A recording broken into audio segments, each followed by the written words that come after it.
인도의 간디는 영국인들이 그 식민지 인도에서 철수할 때 그들에게 이렇게 말했다고 합니다. 성경 속에 예수는 두고 당신들이 만든 예수는 가져가시오. 당신들이 떠드는 예수는 당신들의 예수지 성경의 예수가 아니요. 쉽게 말하면 나는 예수는 좋지만 예수 믿는 당신들은 싫다, 그러한 의미입니다. 물론 이 말은 억지로 뒤집으면 나는 예수 믿는 사람들은 싫지만 그래도 예수는 좋다, 이런 의미가 될 수는 있어요. 그러나 결국 그게 그겁니다. 따지고 보면 이러한 구분도 간디였기에 가능했던 겁니다.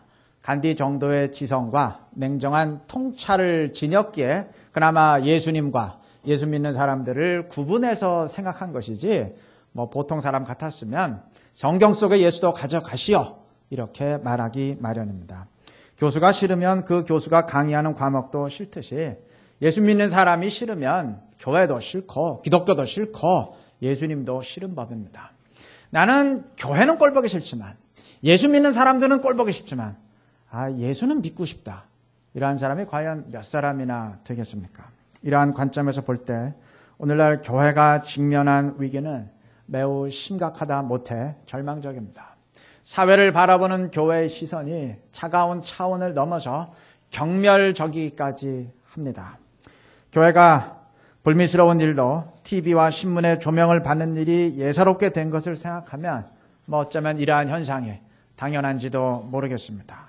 왜들 그렇게 싸우는 교회가 많고 급기야 세상 법정에까지 문제를 가지고 가서 시비를 가리는 경우도 많아졌습니다. 그 내막은 알고 싶지도 않지만 이러한 현상을 보면서 씁쓸해한 것이 있습니다. 교회 문제를 세상 법정에까지 가지고 가야만 하는 상황도 어이없는 것이고 세상의 법에 고발을 당하는 것도 참 답답한 일이지만 정말 어이없는 일은 이렇게 되다 보니까 마치 세상의 법을 교회의 기준인 양 착각하게 된 세태입니다. 여러분, 세상의 법으로 처벌받을 일이라면 당연히 잘못된 것이겠지만 그럼 법적으로 잘못이 없으면 그 문제가 없는 것입니까? 세상의 법으로 문제될 것이 없으니 우리는 정당하다라는 태도는 결코 온당한 것이 아닙니다.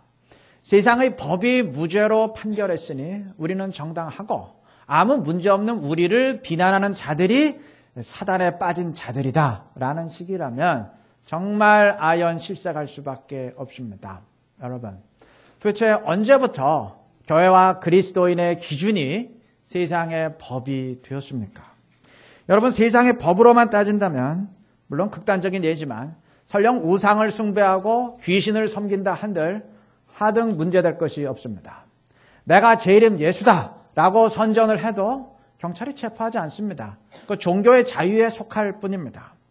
회사를 교회처럼 만들면 종교의 자유를 침해한 것으로 문제가 되겠지만 교회를 회사처럼 만드는 것은 세상 법에 걸리지 않습니다. 아무 문제가 안 됩니다.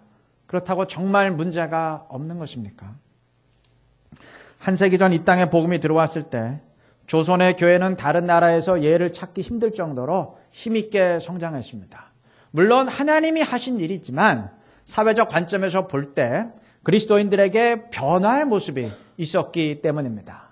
당시 노비 제도와 축첩 제도 등을 타파하는데 앞장섰던 사람들은 전부 그리스도인이었습니다. 근데 명심할 사실은 지금이야 노비나 첩이 법에 어긋나는 일이지만 당시엔 전혀 위법이 아니었다는 겁니다. 단지 일상적인 사회 현상이었을 뿐입니다.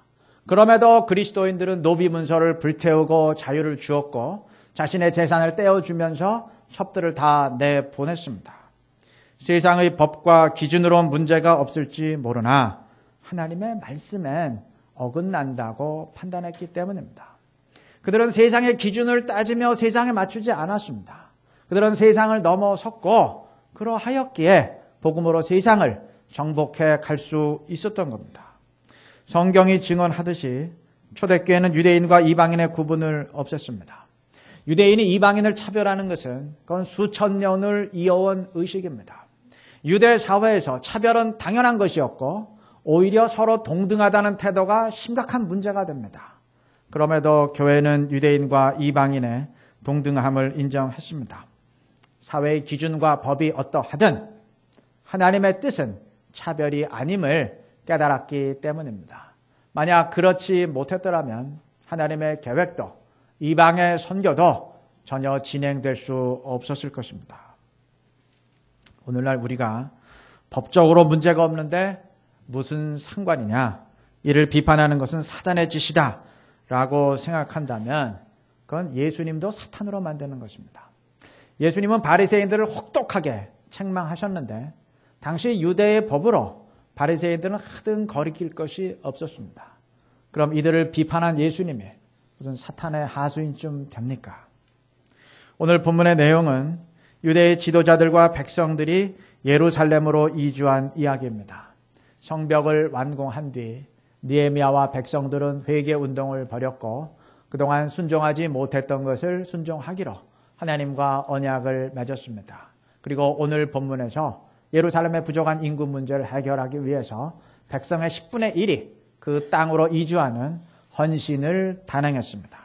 이로써 예루살렘의 회복이 마무리되고 드디어 12장에서 봉헌식을 하게 되는데 이들이 회개하고 헌신한 내용을 한번 유심히 보시기 바랍니다. 우리가 느헤미야 1장부터 지금까지 계속 읽어왔는데 이들이 회개하고 헌신한 내용 한번 유심히 보시기 바랍니다. 그 내용 가운데 하나라도 하나님의 말씀이 아닌 세상의 관점에서 문제될 것이 있었습니까? 없습니다. 이들이 예루살렘에서 살건 지방에서 살건 당시 이들을 식민 지배하던 페르시아의 법으론 아무 상관이 없는 일입니다. 개인의 자유에 속할 뿐입니다. 뭐 성전을 회복시키건 안 시키건 안식일과 안식년을 지키건 안 지키건 그 세상의 법으로 그 무슨 문제가 되겠습니까? 아무 문제 안 돼요. 그럼에도 이들은 금식하며 회개하면서 현실을 바로 잡았습니다. 하나님의 백성인 이상 세상의 법이 기준이 아니고 그것으로 판단한 것이 아니고 말씀의 원리로 판단했기 때문입니다. 그것이 신앙입니다. 여러분, 그리스도인의 기준은 세상의 법이 아니라 말씀을 통해 주어지는 하나님의 뜻입니다. 세상의 법으로만 따지면 교회도 존재할 수가 없고 신앙생활도 이루어질 수 없습니다. 느헤미야가 페르시아의 왕궁을 버리고 예루살렘으로 건너올 하등의 이유도 없고 우리가 영적 싸움을 벌일 이유도 없는 겁니다. 세상에서도 법적으로만 문제 없으면 된다라고 생각하는 사람은 지탄의 대상이 됩니다. 예컨대 어떤 사람이 집을 팔아서 하루치 술값으로 다 썼다고 한들 경찰이 체포하지 않습니다. 그러나 사람들은 욕합니다. 법적으로는 무죄지만 일반 상식에 미치지 못하기 때문입니다. 교회와 그리스도인은 최소한 상식의 수준은 되어야 됩니다. 그래야 존경은 못 받을지언정 지탄은 받지 않습니다. 물론 상식의 수준을 넘어 말씀의 수준까지 올라설 때 존경을 받게 될 것입니다. 오늘날 교회를 바라보는 세상의 시선이 부정적이라면 그것은 상식 수준에도 못 미치는 일을 교회가 보이고 있다는 증거가 될 것입니다. 그건 교회 스스로 복음을 죽이는 일이고 예수님을 가로막는 일이 될 것입니다. 출애굽기 18장에서 이드로는 모세에게 모든 것을 혼자 판단하지 말고 천부장, 백부장 등의 중간 지도자를 세울 것을 건의했고 모세가 이를 받아들임으로써 이스라엘 제도에 아주 중대한 변화가 생기게 됐습니다. 그런데 이 조언은 말씀의 묵상에서 나온 것이 아니었습니다. 무슨 하나님의 음성을 들은 것 아니었습니다. 이드로가 세상의 상식으로 판단한 것이었는데 그것이 하나님 공동체의 문제를 해결하고 아주 좋은 변화를 가져다 주게 되었습니다. 의미가 있지 않습니까? 때로 하나님은 세상의 상식을 통해서도 하나님 공동체 어떤 것을 지적하실 수가 있는 겁니다. 때문에 세상의 말이라고 무조건 무시할 일이 아닙니다. 세상은 하나님의 말씀을 모르기 때문에 상식으로 판단할 수밖에 없는데 그 말도 들어볼 필요가 있습니다. 교회의 어떤 일에 대해서 존경을 표하는지 아니면 참 한심하다고 생각하는지 들어볼 필요가 있는 겁니다. 물론 세상이 욕하지 않는다고 그 수준에 만족해서는 안 될 것입니다. 하나님의 백성인 이상 세상의 법을 넘어서는 건 당연한 일이고 상식의 수준도 넘어서서 말씀의 수준까지 올라갈 수 있어야 될 것입니다. 그래야 욕먹는 수준을 넘어서 아니 욕 안 먹는 수준을 넘어서 칭찬과 존경을 받는 주님의 영광을 드러내는 수준에 올라서게 될 것입니다. 물론 말씀이 모든 길을 구체적으로 제시하는 것은 아니지만 길을 찾아갈 수 있는 원리는 우리에게 제시합니다. 그것을 우리의 기준으로 삼고 우리를 비추어 보시기 바랍니다. 그렇게 될 때 세상에 빛을 던지면서 주의 복음의 길을 열어갈 수 있는 우리 모두가 될 줄로 믿습니다. 오늘 본문은 예루살렘으로의 그 이주에 관한 기록입니다. 예루살렘의 성벽이 완공됐지만 모든 것이 끝난 건 아닙니다. 예루살렘이 도시로 기능하고 또 방어 체제를 지니려면 적당한 인구가 필요한데 아직 너무 인구가 적었습니다. 포로 생활에서 귀환한 사람들이 수도인 예루살렘 대신 주로 지방에 정착해 왔기 때문입니다. 본문은 이 문제가 어떻게 해결되었는지 증언하고 있는데 먼저 백성의 지도자들이 삶의 터전을 떠나서 예루살렘으로 이주했습니다. 1절과 3절 말씀처럼 여러 부류의 사람들이 그 각자의 성읍에 거주했는데 그 지방의 지도자들은 예루살렘으로 이주함으로써 솔선수범했습니다. 이게 첫 번째 부류고 두 번째 부류는 제비에 뽑힌 사람들입니다. 그 외의 백성들은 1절의 증언처럼 제비를 뽑아서 전체 백성의 10%가 예루살렘으로 이주하게 되었습니다. 이어서 2절은 예루살렘에 거주하기를 자원하는 모든 자를 위하여 백성들이 복을 빌었느니라 그랬는데 이 말은 제비 뽑기와 상관없이 자원해서 예루살렘으로 이주한 세 번째 부류가 있었다는 말씀이 될 수도 있고 또 제비에 뽑힌 사람들이 기쁨으로 그것을 감당했다는 말이 될 수도 있습니다. 근데 문맥상 특별히 자원한 세 번째 부류가 있었다는 말이 아닌가 싶습니다. 자, 어쨌든 이로 인해서 인구 문제가 해결되었고 예루살렘은 이스라엘의 중심지로서 면모를 갖추게 되었는데 이것은 전적으로 백성들의 헌신에 의한 것이었습니다. 요즘 우리나라 같았으면야 일부러라도 지방에서 서울로 이주하려 했겠지만 그 당시 상황은 정반대였습니다. 지리적으로 예루살렘은 해발 800m 정도의 그 높이에 위치한 산악지대였기 때문에 농사에 적합한 땅이 아니었습니다. 농사를 생업으로 삼는 사람들의 입장에선 당연히 꺼릴 수밖에 없는 것입니다. 또한 예루살렘의 수도이다 보니 대적들이 침입할 때마다 집중적인 공격을 받게 마련이었고 다른 도시에 비해서 안전이 염려스러울 수밖에 없었습니다.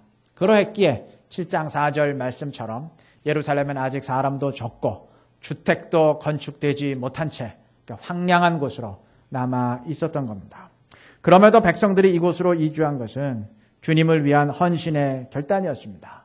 본문 1절은 예루살렘을 거룩한 성이라 부르는데 이 호칭이 헌신의 이유를 암시합니다. 예루살렘은 단순한 도시가 아니라 거룩한 성, 즉 하나님의 성전이 있는 곳이었습니다. 하나님의 임재를 상징하는 성전은 이스라엘의 중심이자 뿌리였고 성전이 있는 예루살렘은 이스라엘에게 절대적 의미를 지닌 곳이었습니다. 이들의 정신적인 고향이자 또 영혼의 고향이었어요. 백성들은 이러한 예루살렘의 의미를 알았기에 그 성을 위한 헌신을 기꺼이 감당한 것입니다. 여러분, 하나님의 일은 헌신에 의해 시작되고 헌신에 의해 진행되고 헌신에 의해서 열매를 맺습니다.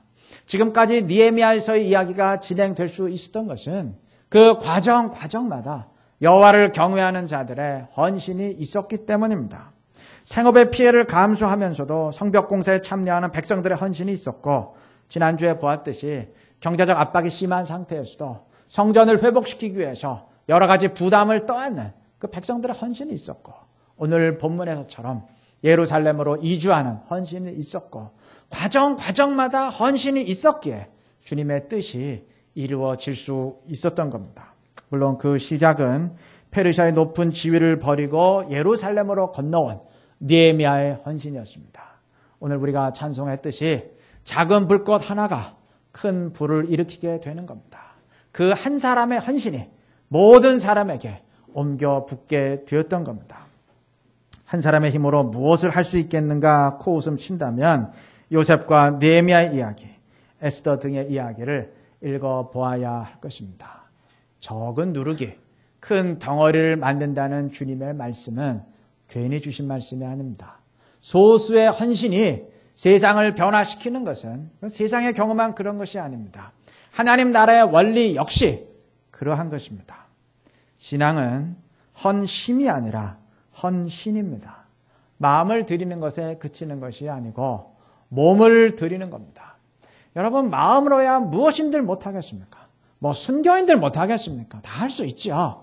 그러나 중요한 것은 몸으로 무엇을 하느냐입니다. 신문에 실린 어느 목사님의 설교를 보니까 독일 리벡 교회의 벽 돌판에 이러한 시가 새겨져 있다고 합니다. 적어왔는데 한번 읽어보겠습니다.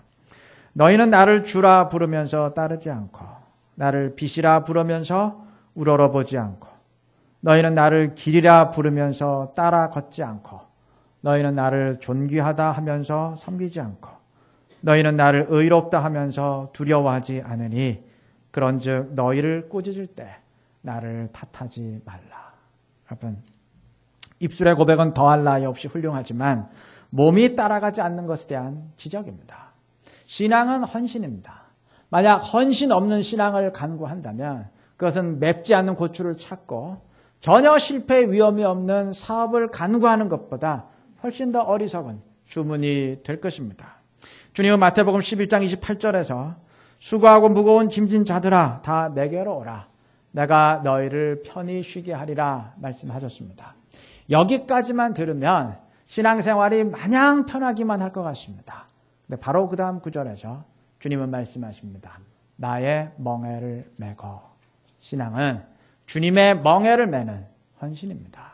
그렇기 때문에 때로는 그것이 부담이 될 수도 있고 힘이 들 수도 있습니다. 단 주님은 그 과정이 기쁨이 되도록 우리를 인도하십니다. 시골 의사라는 닉네임으로 유명한 박정철 씨가 그의 책에서 헌신과 그 희생을 이렇게 말을 했습니다.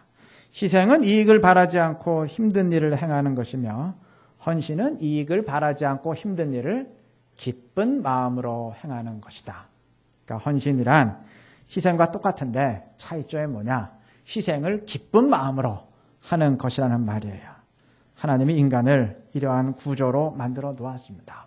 사람은 가치 있는 것을 위해서 헌신할 때 참된 행복과 기쁨을 누리게 된다는 것이 그 방면 전문가들의 공통된 연구 결과입니다. 이건 일종의 일반 계시입니다. 주님은 주를 위해 헌신하는 가장 가치 있는 일을 하는 사람들에게 성령으로 기쁨을 불어 넣으시는데 그러한 영적 원리가 세상의 삶에서도 희미하게나마 드러나게 하신 겁니다. 여러분, 은혜는 구원에 관한 이론적 체계가 아닙니다. 주님께 헌신하게 만드는 역동적인 능력입니다. 마리아가 향료를 깨뜨려 예수님의 발에 붓자 유다는 왜 그렇게 비싼 것을 낭비하느냐 비난했습니다. 은혜를 모르기 때문입니다. 여러분, 다른 사람의 헌신이 이해가 되지 않나요? 너무 지나치게 열심인 것 아니냐? 그러한 판단이 섭니까? 그 사람이 받은 은혜를 같이 받아보면 깨닫게 될 것입니다. 그러하게 신앙생활은 제도와 규정으로 하는 것이 아니고 목사의 다그침에 의해 하는 것도 아니고 은혜에 이끌려 하는 것입니다. 신앙은 헌신인데 헌신은 은혜에 의해 이루어지기 때문입니다. 은혜를 누리시고 은혜에 의해서 신앙생활을 할 수 있는 우리 모두가 되시기를 바랍니다.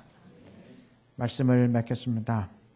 예루살렘으로 이주한 사람들 가운데는 물론 지도자들이나 자원한 무리들처럼 자발적으로 헌신한 사람들이 많았지만 아마 또 그 중에는 제비에 뽑혀서 내키지는 않지만 어쩔 수 없이 헌신한 사람들도 분명 있었을 겁니다. 인간 사는 세상인데 왜 그런 일이 없었겠습니까? 그러나 중요한 것은 이들도 결국엔 처음부터 자원한 사람들과 똑같은 심령이 된다는 겁니다.